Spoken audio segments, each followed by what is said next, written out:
వైఎస్ఆర్సీపీ పాలనలో ముస్లింలపై దాడులు దౌర్జన్యాలు పెరిగిపోయాయని టీడీపీ అధినేత చంద్రబాబు నాయుడు ఆరోపించారు. గతంలో టీడీపీ ప్రభుత్వ హయాంలోనే ముస్లింలకు తగిన న్యాయం జరిగిందని ఆయన చెప్పారు. ఆదివారం నెల్లూరులోని షాదీ మంజిల్లో ముస్లింలతో సమావేశం నిర్వహించారు. ఈ సమావేశంలో చంద్రబాబు మాట్లాడారు. పరిపాలన అంటే ప్రజారంజకంగా ఉండాలని చంద్రబాబు పేర్కొన్నారు. స్వార్థం కోసం దోపిడీలు మోసాలకు పాల్పడే వారికి ప్రజలు గుణపాఠం చెప్పక తప్పదన్నారు. గతంలో టీడీపీ ప్రభుత్వ హయాంలో ముస్లింల కోసం ఎన్నో అభివృద్ధి పనులు చేశామని ఆయన తెలిపారు. హైదరాబాద్లో ఉర్దూ యూనివర్సిటీని ఏర్పాటు చేశామని, హజ్ హౌస్ నిర్మించి ముస్లిం సోదరులకు మక్కా పంపించామని చంద్రబాబు చెప్పారు. కడప, విజయవాడలో కూడా హజ్ హౌస్లు నిర్మించామని ఆయన వివరించారు. 8 కోట్లు ఖర్చు పెట్టి షాదీ మంజిల్ కట్టించామని తెలిపారు. గత 5 ఏళ్ల వైఎస్ఆర్సీపీ పాలనలో ముస్లింల కోసం ఒక్క భవనమైనా నిర్మించారా అని ప్రశ్నించారు. వైఎస్ఆర్సీపీ ప్రభుత్వం ప్రజలకు 10 రూపాయలు ఇచ్చి 100 రూపాయలు దోచుకుందని ఆరోపించారు. నిత్యావసరాలు సహా అన్నింటి ధరలు అడ్డగోలుగా పెరిగిపోయాయని చెప్పారు. టీడీపీ హయాంలో రాష్ట్ర స్థాయిలో రొట్టెల పండుగను నిర్వహించామని, అబ్దుల్ కలాం నైపుణ్యాభివృద్ధి కేంద్రం ఏర్పాటు చేశామని ఆయన తెలిపారు. మొత్తం రాష్ట్రం నుంచి వేరే రాష్ట్రాల నుంచి ఈ రొట్టెల పండుగకు పెద్ద ఎత్తున వస్తున్నారని పెద్ద ఎత్తున మనం ఈ కార్యక్రమాలు చేశాం. ఇంకో పక్క Abdul Kalam Azad skill development centre పెట్టాం. స్వయం ఉపాధిలో మిమ్మల్ని ముందుకు తీసుకుపోవడానికి తీసుకొచ్చాం. ఇక్కడే మసీదులు, దర్గా మొత్తం రిపేర్లు కానీ ఇవన్నీ చేశాం. గోషా హాస్పిటల్ ఒకటి ఇక్కడనే మహిళల కోసం నిర్మించాం. ఇలాంటి పనులు చాలా చేశాం. ఈరోజు నేను ఒక్క విషయం మిమ్మల్ని అడుగుతున్నాను. రాష్ట్రంలో దాడులు పెరిగాయి. ఆడబిడ్డల పైన కూడా దాడులు పెరిగాయా లేదా? ముస్లింల పైన దాడులు పెరిగాయి, అవునా కాదా? 50 మంది పైన ముస్లింల పైన దాడులు చేసిన దుర్మార్గమైన ప్రభుత్వం ఈ వైఎస్ఆర్ కాంగ్రెస్ పార్టీ. నేను అడుగుతున్నా, మీకు రక్షణ ఉందా అని మిమ్మల్ని అడుగుతున్నా. అబ్దుల్ సలాం నంద్యాల మంచి వ్యక్తి, దొంగగా ముద్రేసి వేధించి అతన్ని చాలా దారుణంగా చంపేశారు. ప్రభుత్వ హత్య. ఒక వ్యక్తి దొంగ అని వేధిస్తా ఉంటే భయపడిపోయి ఏం చేయాలో దిక్కు తెలియకుండా అతను చనిపోవాలని ఆలోచించాడు. చనిపోవాలని ఆలోచిస్తే ఈ పోలీసులు నువ్వు చనిపోయిన తర్వాత కూడా నీ భార్యను వేధిస్తావన్నారు. అప్పుడు వాళ్ళు భయపడిపోయి భార్యను వేధిస్తే మనం చనిపోయిన తర్వాత ఆ అవమానం ఎట్లా భరిస్తుందని చెప్పి ఆలోచించి మదనపడి భార్యాభర్త ఇద్దరు చనిపోవాలని నిర్ణయించుకున్నారు. ఒకవేళ భార్య కూడా చనిపోతే పిల్లలు ఏమవుతారో ఆలోచించి అనాథలైపోతారని ఆ ఇద్దరి పిల్లలు కూడా మనస్థిమితం చేసుకుని 4 వెళ్లి రైల్వే ట్రాక్ మీద పిల్లల్ని కట్టేసి భార్యాభర్త ట్రైన్ కింద పడి చనిపోయారంటే మీరెంత గౌరవం ఒక్కసారి ఊహించుకోమని కోరుతున్నా. నేను అబ్దుల్ కలాంని రాష్ట్రపతి చేస్తే అబ్దుల్ సలీంని కుటుంబ సమేతంగా చంపేసిన వ్యక్తి ఈ దుర్మార్గుడు జగన్మోహన్ రెడ్డి. డిఫరెన్స్ మీరు చూసుకోవాలి.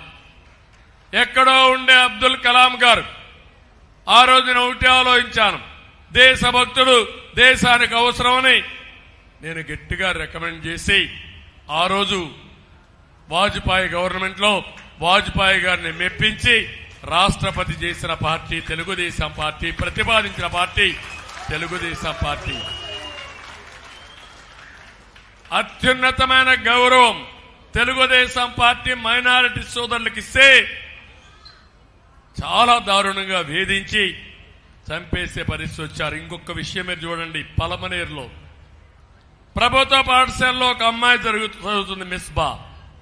ఆ అమ్మాయి టాపరా క్లాసులో వైఎస్ఆర్ కాంగ్రెస్ నాయకులు కుట్రబన్ని ఆ అమ్మాయి ఉంటే ఆ చదువుకున్నప్పుడు ఆ అమ్మాయి ఫస్ట్ వస్తుందని ఆ అమ్మాయిని వేధించడం మొదలు పెడితే విధి లేని పరిస్థితిలో ఆ అమ్మాయి ఆత్మహత్య చేసుకుని నేను బతకడం వేస్ట్, ఎటు ఫస్ట్ రానని చెప్పి ఆత్మహత్య చేసుకొని చనిపోయింది. అంటే ఒక మైనారిటీ బిడ్డ చదువుకోవడానికి కూడా, మెరిట్ ప్రకారం ముందుకు పోవడానికి కూడా ఈ రాష్ట్రంలో హక్కు లేదంటే ఎంత బాధ మీరు ఒక్కసారి ఆలోచించండి. ఇంకో పక్క మీరు చూస్తే మసీదుకు చెందిన వక్ఫ్ బోర్డు ఆస్తి మాచర్ల నరసరావుపేటలో, ఇది మా ఆస్తి. మా వక్ఫ్ బోర్డు ఆస్తి, ఇది కాపాడుకుంటానని ముందుకొస్తే కిరాతకంగా చంపేశారు. అంటే దేవుని కోసం ప్రాణాలు వదిలిపెట్టిన వ్యక్తి నరసరావుపేటలో జరిగే పరిస్థితి వచ్చింది. ఇవన్నీ మీరు చూసిన తర్వాత ఇంకొక పక్క మాచర్ల, అక్కడుండే ఎమ్మెల్యే 100 కుటుంబాలు ముస్లింలు ఆ ఊర్లో లేకుండా చేసి 5 సంవత్సరాలు తిరిగి ఆ ఊరికి రాలేదు. అంటే మీరు ఆ ఊర్లో ఉండడానికి హక్కు లేదని అడుగుతున్నా. నెల్లూరులో ఉండే మీరు నెల్లూరులో ఉండడానికి హక్కు లేదా అని అడుగుతున్నా. నిన్ననే ఒక ముస్లిం సోదరిమణి నందికొట్కూరులో ఏకంగా రాత్రిలో నమాజ్కి పోయి ఇంటికి వస్తా ఉంటే ఏదైతే బుర్కా తీసి ఆ అమ్మాయి మీద ఎగతాళి చేసి ఎక్కడికి వచ్చావు, ఏం దొంగిలిస్తావంటే ఆ అమ్మాయి అవమానం భరించలేక చాలా బాధపడి ఇంటికి పోయి చెప్తే ఇంట్లో వాళ్ళందరూ వస్తే నడి రోడ్లో అమ్మాయినే కాకుండా కుటుంబ సభ్యుల్ని కొట్టిన హీనమైన పార్టీ ఈ పార్టీ. ఎప్పుడన్నా తెలుగుదేశం హయాంలో ఇలాంటి సంఘటనలు జరిగాయా తమ్ముళ్ళు అని అడుగుతున్నా. జరిగాయమ్మా అని మిమ్మల్ని అడుగుతున్నా. మీకు స్వేచ్ఛ ఉందా లేదని అడుగుతున్నా. ఇప్పుడు మీరు ఆలోచించుకోండి. ఇలాంటి జరిగితే ఇప్పుడు తప్పుడు ప్రచారం చేస్తున్నాడు. ఆ తప్పుడు ప్రచారం ఏంటి? 5 ఏళ్లు నువ్వు ఏ పార్టీకి సపోర్ట్ చేశావు జగన్మోహన్ రెడ్డి, ఏ పార్టీకి చేశావు సైకో అని అడుగుతున్నా. మీరు ఒకసారి చూడండి, సిఏఏ ఉంది, అదే మరి ఎన్ఆర్సీ ఉంది. ఈ 2 బిల్లులు పార్లమెంట్లోకి వచ్చాయి. ఎవరు సపోర్ట్ చేశారు తమ్ముళ్ళు అని మిమ్మల్ని అడుగుతున్నా. చేశాడా లేదా అని అడుగుతున్నా. ఇక్కడ ఒక ఎంపీ ఉన్నాడు, ఈరోజు ఇక్కడ ఎంపీగా పోటీ చేశాడు, ఒక నక్క జిత్తుల ఏటు. ఆయనే సంతకం పెట్టాడా లేదా? ఆయనే రాజ్యసభలో మాట్లాడా లేదా? బ్రహ్మాండమైనది యాక్ట్ అని చెప్పాడా లేదా? చట్టాన్ని సమర్థించాడా లేదా? ఇప్పుడు ఇక్కడికి వచ్చి ముస్లింస్ అంతా మీకు అన్యాయం జరిగిపోతా ఉంది అని నాటకాలు ఆడుతున్నారు తమ్ముళ్ళు. ఈ విషయం మీరు గుర్తుపెట్టుకోవాలి. అంటే చేసేది తప్పుడు పనులు, మభ్యపెట్టి మోసాలు చేసి మిమ్మల్ని అమాయకుల కింద చిత్రీకరించాలని ఆలోచిస్తే అది న్యాయమా అని మిమ్మల్ని అడుగుతున్నా. నేను ఒకటే అడుగుతున్నాను, 5 ఏళ్లలో ₹1 మీరు ఖర్చు పెట్టలేదు. ఇంకో పక్క 4% రిజర్వేషన్లు. మాట వస్తే 4% పోతాయి, మసీదులు కూల్చేస్తారు, షాదీ మందిర్ కూల్చేస్తారు. ఇలాంటి తప్పుడు ప్రచారాలు. నేను మసీదులు కట్టించాను, అవునా కాదా? నువ్వు ఒక మసీదు కట్టావా నువ్వు? కాబట్టి మసీదులు కట్టించిన నేను నా పరిపాలనలో మళ్ళా మసీదులు కూల్తాయా తమ్ముళ్ళు అని అడుగుతున్నా. ఇంకో పక్క మీరు చూడండి, 2014 నుంచి 4% రిజర్వేషన్ సుప్రీంకోర్టులో ఉంది. అది ఎవరిపైనా సుప్రీంకోర్టులో లాయర్స్ ని పెట్టి మనం ఆర్గ్యూ చేయాలి తప్ప ఇంకేం కాదు. ఆ రోజు నేను ఇక్కడుండే మీ నాయకుడు అజీజ్, ఈయన్ని అప్పుడు మేయర్గా ఉన్నాడు, వీళ్ళందరినీ పెట్టి మీకు ఎంతమంది లాయర్లు కావాలని ఇస్తానని లాయర్లు పెట్టి సుప్రీంకోర్టులో వాదించిన పార్టీ మీకోసం తెలుగుదేశం పార్టీ. ఇప్పుడు మాట్లాడుతూ మనం వస్తే 4% పోతాయంట. నేను అడుగుతున్నా, రేపు నువ్వు అవుతావు, ఒక ఎంపీని గెలిపిస్తారు, ఆ ఓటు ఎవరికేస్తావు నేను అడుగుతున్నా. ఎవరికేస్తాడు? బీజేపీకే కదా, ఎన్డీఏకే కదా. నేను పోతే మీకోసం పనిచేస్తా, మీ అభివృద్ధి కోసం, సంక్షేమం కోసం పనిచేస్తా. మీరు చేసేది మీ స్వార్థం కోసం, మీ కేసుల మాఫీ కోసం మా ముస్లిం సోదరిమణులు ఓటేయాలా అని అడుగుతున్నా.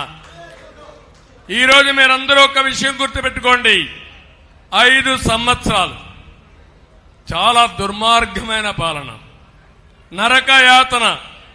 మీ మీద దాడులు చేశాడు. మీ మీద దాడులు ఎందుకు చేశామంటే నన్ను తీసి జైల్లో పెట్టేశాడు. నేను ఆ మాటే ఒక మాట చెప్పాను, అసెంబ్లీలో మా కుటుంబ సభ్యులను కూడా, నా ఫ్యామిలీని కూడా అవమానించాడు. ఆ రోజు చెప్పాను, ఇది గౌరవ సభ కాదు, ఇది కౌరవ సభ. మళ్ళీ ఈ సభని క్షేత్రస్థాయిలో గెలిచి గౌరవ సభ చేసి అప్పుడే ఎంటర్ అవుతానని ఆ రోజు శపథం చేసి వచ్చాను.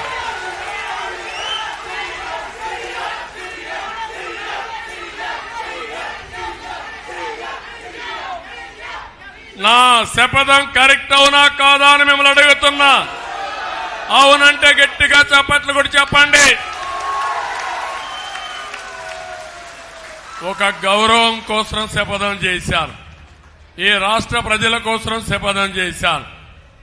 నిన్న మీరు చూశారు ఎలక్షన్ మేనిఫెస్టో. నేను సూపర్ 6 ఇచ్చా. ఇతను ఇచ్చింది అట్టర్ ఫ్లాప్. అవునా కాదా? ఏమన్నా ఉందా దాంట్లో?